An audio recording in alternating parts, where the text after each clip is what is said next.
So many new investors look at the stock market and just focus entirely on the price. They think, hey, a $10 stock, that's definitely cheaper than a $100 stock, right?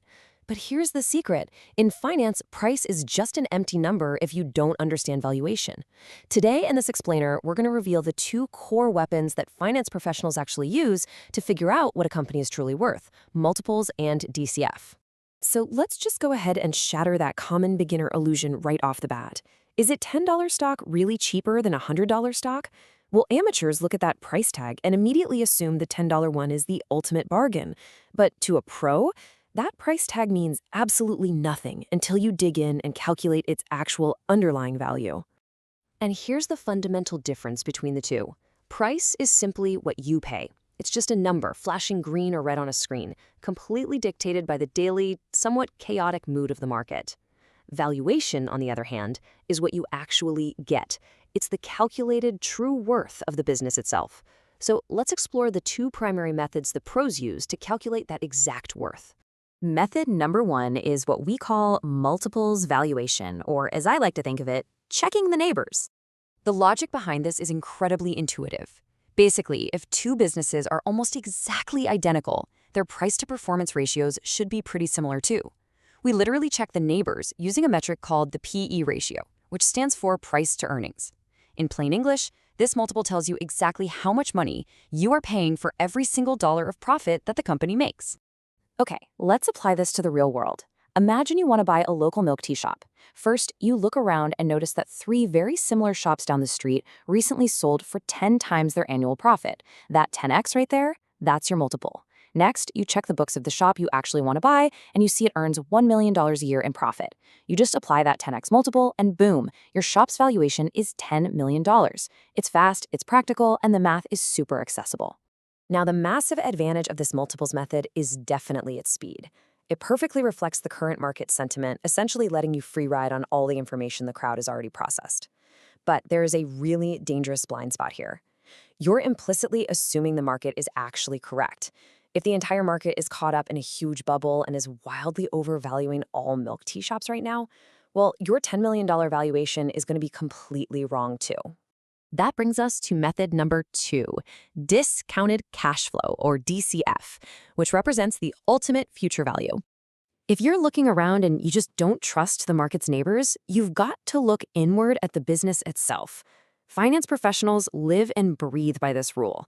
A company's real value isn't in its flashy name or its brand, but in its raw ability to generate cash. The DCF method completely ignores all that market hype and focuses purely on calculating the cold, hard cash the company is going to generate over its entire lifetime. The core logic goes like this. Imagine summing up all the cash the company will literally ever earn in the future and then discounting it back to today's value. Picture it like flying dollar bills traveling back in time from year 10, back to year 5, and finally landing in year 0, which is today. As those bills travel backward, they actually get smaller. That shrinking, that represents the discount. Because think about it, a dollar earned 10 years from now is simply worth way less than a dollar sitting in your pocket today. To actually build this model, you need what we call the 3 pillars of DCF. First up is free cash flow. That is the actual, tangible, cold, hard cash left over for the owner after all the bills are paid. Second is the growth rate, or G. Basically, how fast is that cash pile going to expand every single year? And third is the discount rate, or R, which represents your required return and accounts for the riskiness of the business itself. I like to think of that discount rate as a giant seesaw of value. On one side of the seesaw, we have a heavy weight representing risk. On the other side, we have our asset value. It's a strict inverse relationship. When the risk becomes larger and heavier, it sinks downward, which literally lifts the value into the air and shrinks it.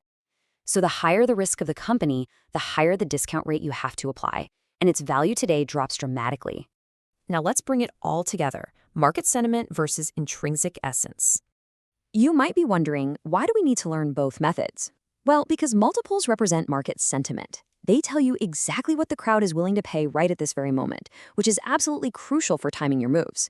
DCF, on the flip side, represents intrinsic essence. It strips away all the market noise and forces you to ask the tough questions. Can this business actually survive, generate real cash, and keep growing for the next 10 years? I want to give you a slightly philosophical takeaway here. Valuation, at the end of the day, isn't some perfect exact science. It's really the art of making highly educated assumptions about the future. Whether you're looking at a quick PE ratio or you're deep in a spreadsheet forecasting 10 years of cash flow, remember that these formulas are simply tools to help you make smart, forward-looking estimates. So don't let yourself get distracted by the flashing numbers on a screen anymore. Stop chasing those empty price tags and start calculating real, tangible value. Once you master both multiples and DCF, you officially stop gambling and you start actually investing.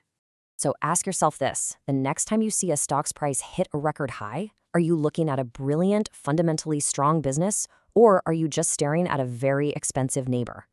Keep analyzing and keep digging for that real value. This explainer is for financial education purposes only and does not constitute investment advice.